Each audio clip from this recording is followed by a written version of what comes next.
सबसे पहले तो मैं आज रिपब्लिक डे प्रजासत्ताक दिन के देशवासियों को बहुत बहुत हार्दिक मुबारकबाद पेश करता हूँ। यह आज एक बहुत बड़ा दिन है इस लिहाज से कि 15 अगस्त के दिन तो देश आज़ाद हुआ था, लेकिन आज़ाद देश कैसा होगा, आज़ाद देश के अंदर हमें क्या क्या इख्तियार मिलेंगे, हम क्या कर सकेंगे क्या नहीं कर सकेंगे, इसकी एक पूरी तरह से एक किताब के ज़रिए जो इस मुल्क के सामने लाया गया था, वो डॉक्टर बाबा साहब अम्बेडकर जी ने जब इस मुल्क का संविधान तैयार किया तो ये ख्याल रखा गया उसमें कि इस मुल्क के अंदर कोई छोटा नहीं होगा, कोई बड़ा नहीं होगा, हर इंसान को वो सभी इख्तियार हासिल होंगे। क्या हम कर सकते हैं? अगर कोई गरीब आदमी को जो इख्तियार है वो अरबोपति और करोड़पति को भी वही इख्तियार हासिल है। हम अलग अलग ज़बानों में बटे हुए थे। आज भी पूरी दुनिया के अंदर अगर कोई ऐसा मुल्क है कि जहाँ पर हर कुछ किलोमीटर के बाद ज़बानें बदल जाती है, पहनने ओढ़ने के पोशाक बदल जाते हैं, खाने पीने के तरीके बदल जाते हैं, लेकिन सभी अगर मिला दें तो एक मजबूत मुल्क बनता है जो ये भारत देश है। लेकिन आज पिछले कुछ सालों से एक ऐसी साजिश रची जा रही है कि डॉक्टर बाबा साहब अम्बेडकर के संविधान के अंदर जो आज़ादी दी गई है, जो बोलने का, लिखने का, अपने ख्यालात का इजहार करने का जो इख्तियार उस संविधान के अंदर दिया गया है, उस संविधान को बदलने की पूरी साजिश, पूरी कोशिश हो रही है। और मैं समझता हूं कि देश के लिए इससे ज़्यादा कोई घातक, कोई नुकसानदेह बात हो नहीं सकती। इसीलिए जो इस संविधान के ऊपर यकीन रखते हैं उन सभी लोगों को अपनी जात, धर्म, मजहब सब एक तरफ रखते हुए इस संविधान को कैसे बचाया जाए इसकी फिक्र करने की ज़रूरत है। मुल्क तरक्की तो कर रहा है, मुल्क आगे तो बढ़ रहा है, लेकिन कहीं ना कहीं इस मुल्क के अंदर कुछ खास तबकों को निशाना बनाया जा रहा है, उनके इख्तियार छीनने की कोशिश की जा रही है, उन्हें कमज़ोर बनाने की कोशिश की जा रही है। और अगर खुलकर कहूँ तो इस मुल्क के मुसलमानों के साथ, इस मुल्क के दलितों के साथ, पिछड़ों के साथ जो रवैया इख्तियार किया जा रहा है, ये बहुत ही सोचने वाली बात है इस लिहाज से कि आज ये समाज के बच्चे पढ़ना चाहते हैं तो सरकार कहती है कि हम इनके स्कॉलरशिप बंद कर देंगे। ये हायर एजुकेशन लेना चाहती है तो सरकार ने रिसर्च की स्कॉलरशिप बंद कर दी है। कहीं ना कहीं हमारे मजहब की जो आज़ादी है, हर इंसान को अपने मजहब के ऊपर चलने का पूरा इख्तियार है, पूरी आज़ादी है, लेकिन उसे भी बदलने की कोशिश की जा रही है, जो बहुत ही मेरे हिसाब से चिंताजनक बात है। लेकिन इसके लिए आवाज़ उठानी ज़रूरी है। किसी न किसी को तो बोलने की कहीं ना कहीं से हिम्मत मिलनी चाहिए। और अल्हम्दुलिल्लाह आप लोगों ने जिस मुकाम के ऊपर हमें भेजा है, मैं औरंगाबाद की आवाम का तहे दिल से शुक्रिया अदा करता हूं कि आप लोगों की ताकत थी, आप लोगों की दुआएं थी कि आज मैं हिंदुस्तान के उस अजीम और शान सबसे बड़ा ऐवान जहां पर इस मुल्क के फैसले लिए जाते हैं, जहां पर इस मुल्क के कानून बनाए जाते हैं, वहां पर आपका बेटा, आपका भाई, आपका दोस्त खड़े रहता है और सरकार को दो टूक सुनाता है कि ये गलत हो रहा है, ये सही हो रहा है। मुझे ज़ाती तौर के ऊपर इस बात की भी खुशी होती है कि बहुत सारे लोग आज से कुछ साल पहले तक औरंगाबाद के नाम से शायद वाकिफ भी नहीं थे। कई सारे ऐसे लोग मिलते थे जो पूछते थे कि बम्बई से कितनी दूर है, ये कहाँ आता है। ऐसे सवाल भी मैंने लोगों से इस मुल्क के अंदर सुने हैं।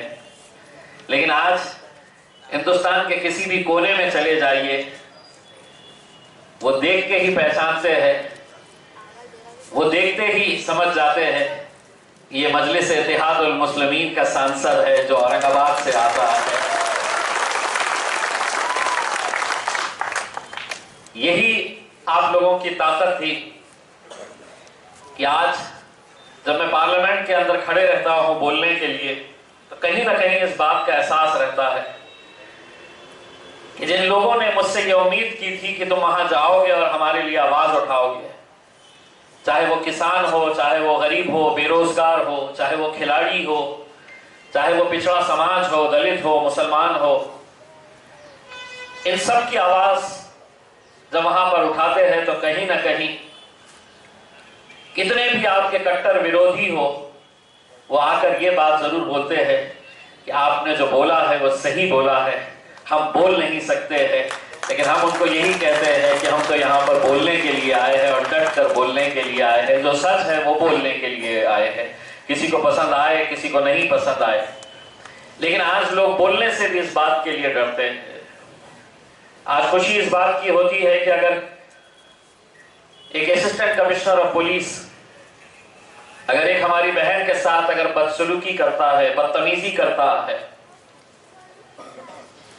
अगर उसके साथ एक ऐसी घिनौनी हरकत करता है, मैंने तमाम राजनीतिक पार्टी के नेताओं को देखा कि जाकर वो पुलिस के पास एक कागज का टुकड़ा दे रहे हैं, एक मेमोरेंडम दे रहे हैं और कह रहे हैं कार्रवाई की मांग कर रहे हैं। लेकिन ये तुम्हारा भाई, तुम्हारा बेटा और तुम्हारा दोस्त था जिसने डायरेक्टर जनरल ऑफ पुलिस को फोन किया और कहा कि ये बच्ची मेरी बहन है।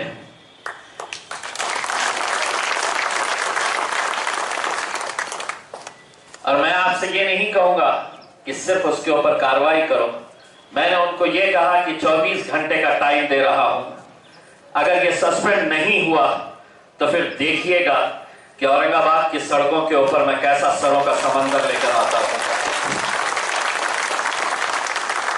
सिर्फ 18 घंटे लगे और 18 घंटे के अंदर ही सस्पेंशन का ऑर्डर आ गया।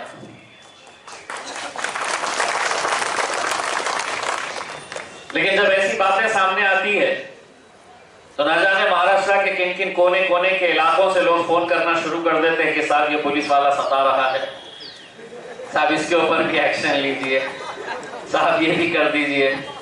और मैं लोगों से यही कहता हूं कि मेरा दायित्व यकीनन जिस आवाम ने मुझे चुनकर दिया है उनके ऊपर है, लेकिन ऐसा नहीं है कि कहीं और दूसरे इलाकों के अंदर अगर किसी के साथ नाइंसाफी हो रही है तो हम उनके खिलाफ आवाज नहीं उठाएंगे।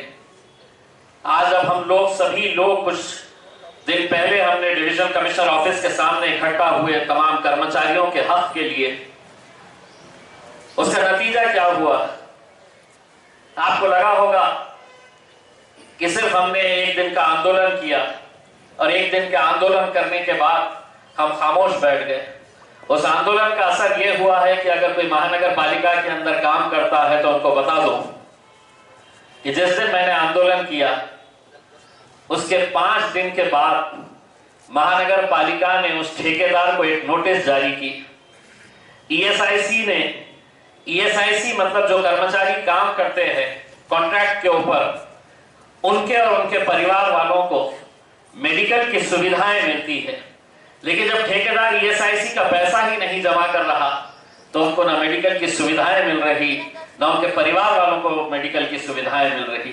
हमारे आंदोलन के 5 दिन के बाद ईएसआईसी ने उन्हें नोटिस जारी किया और कहा कि 68 लाख रुपए अगले 8 दिन के अंदर जमा करो, हमको ईएसआईसी के पैसे देना है। और उसमें उस पत्र के अंदर उन्होंने लिखा है कि ये खासदार ने ये मांग की है कि ईएसआईसी का, पीएफ का पूरा पैसा मिलना चाहिए। मेरा क्या फायदा है उसमें?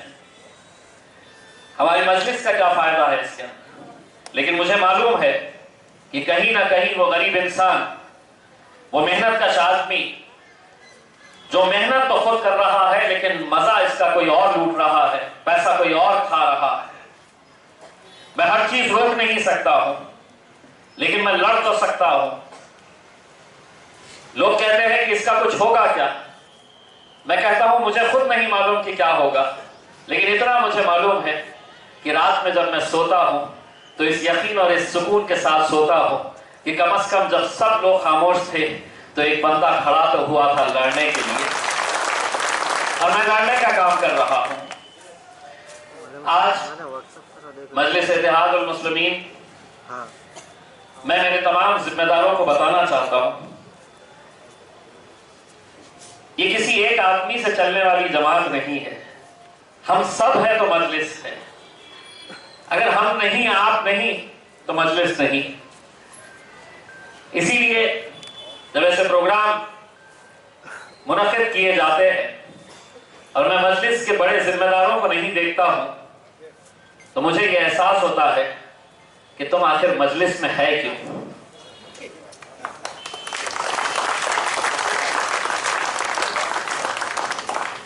कल अदालत के अंदर हमारा केस था एमएससीबी के ताल्लुक से।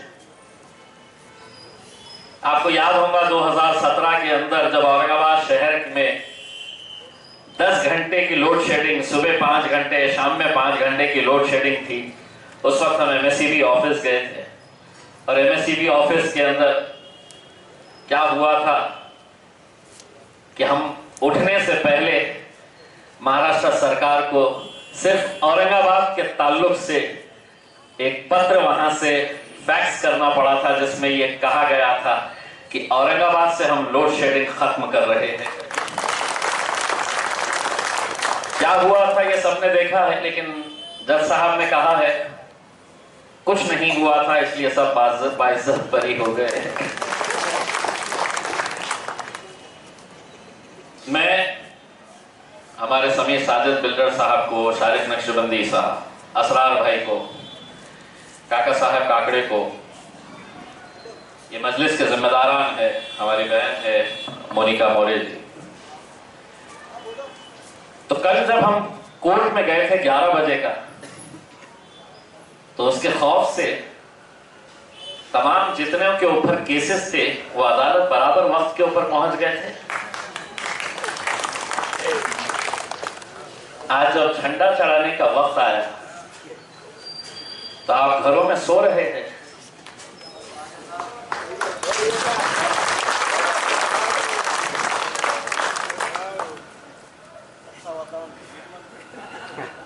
शायद बहुत ज्यादा लोड हो रहा है इन्हें हमेशा के लिए ही सो जाना चाहिए। कोई अगर ये समझ रहा है कि मेरा तो कुछ होने वाला नहीं है, मैं तो मजलिस में जिंदगी भर के लिए, मेरा ही इख्तियार है, मेरा कौन क्या छीन सकता है, इतना समझ लो सभी लोग। देने का इख्तियार भी इम्तियाज जलील का ही है और छीनने का इख्तियार भी इम्तियाज जलील का है। तो वो तमाम कॉर्पोरेटर्स जो आज मजलिस के कार्यक्रम में मौजूद नहीं है, वो समझ लो कि बांटने के वक्त इम्तियाज जलील सोने वाला नहीं है, वो जागने वाला है।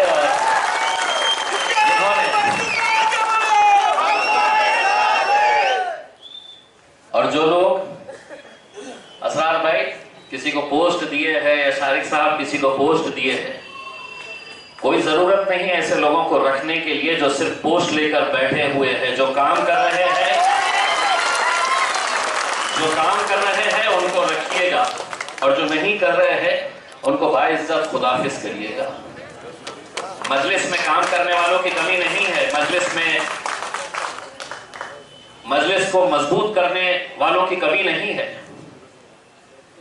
कितने कॉर्पोरेटर्स हैं हमारे, आज कितने आए हैं? मुझे शेख अहमद साहब नजर आ रहे हैं, आरिफ हुसैनी साहब नजर आ रहे हैं, हाजी इसाक साहब नजर आ रहे हैं, सुभाष बागुले साहब नजर आ रहे हैं, नासिर सिद्दीकी साहब अभी आकर हाथ ऊपर कर दिए हैं।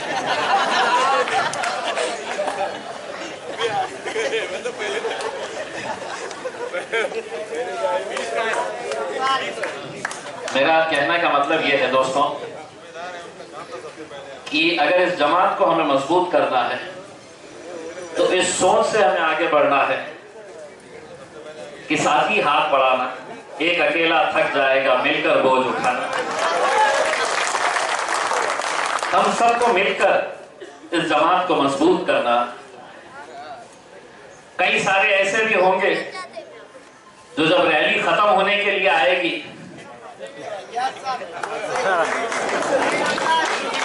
तो ज्वाइन कर लेंगे, और कई ऐसे भी होंगे जो शुरुआत में ही सेल्फी ले लेंगे और घर में जाके सो जाएंगे।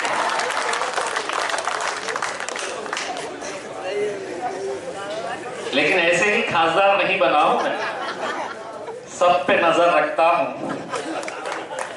कौन कब आ रहा है, कौन कब जा रहा है। मेरा खुद का अपना भी एक नेटवर्क है, मैं अच्छे तरीके से चलाता हूं वो नेटवर्क। बस आप लोगों से इतनी इल्तिजा है कि शायद अगले साल जब हम 26 जनवरी मनाएंगे तब हमारे पास एक नई टीम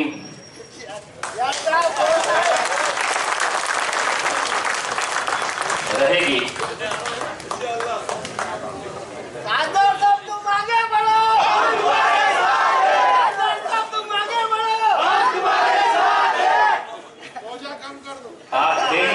आप मेरे साथ में थे ही बोल के खासदार साहब इतनी आगे बढ़ चुके हैं, साहब इतनी आगे बढ़ चुके हैं कि कभी किसी ने सोचा नहीं था कि वो वहां पर भी दिल्ली में भी जाकर बैठ सकते हैं। ये आप लोगों का साथ था, इस वजह से जाकर बैठे हैं।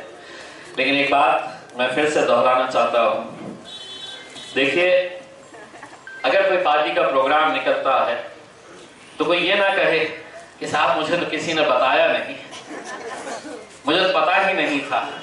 अगर किसी ने दावत का अगर व्हाट्सएप के ऊपर डाल देता है तो दावत में पूरे पहुंच जाते हैं, ये नहीं पूछते हैं कि मुझे तो किसी ने बोला ही नहीं था। सिर्फ व्हाट्सएप के ऊपर ही है तो पूरे दावतों में नजर आ जाते हैं। इसमें तो क्या वजह है कि आज इतना बड़ा दिन होने के बावजूद भी, और खुशी इस बात की है कि आज मजलिस ने अपना एक अलग मुकाम इस शहर के अंदर तैयार किया है, जिले के अंदर तैयार किया है। मुझे खुशी इस बात की हुई कि जब झंडा वंदन चढ़ाने के लिए सरकारी कार्यक्रम के अंदर गए तो न किसी मंत्री के इतने सेल्फी लिए जा रहे थे जितने तुम्हारे भाई, तुम्हारे दोस्त और तुम्हारे।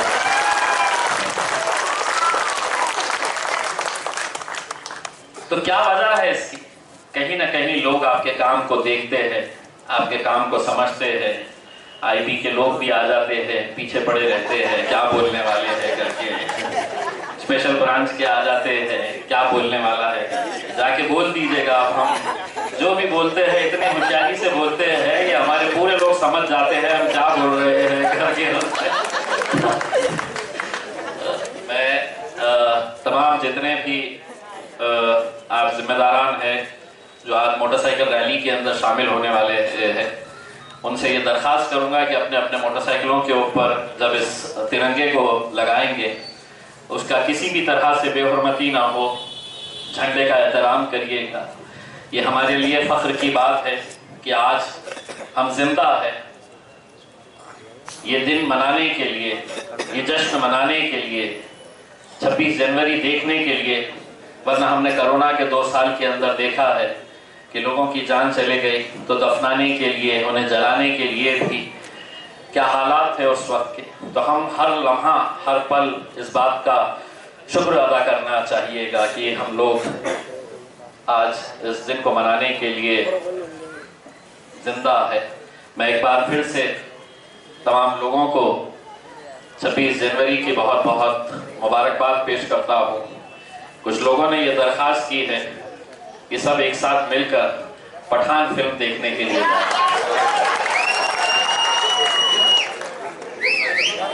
सब अगर पठानी में आने के लिए तैयार है तो मजलिस पठान भी देखने के लिए जाएगी। बहुत बहुत शुक्रिया। मैं थोड़ी ही देर के अंदर हम लोग अपने मोटरसाइकिल रैली की शुरुआत करेंगे। किसी भी तरह के कोई गलत नारे न लगाए, झंडों का एहतराम करें। बहुत बहुत शुक्रिया।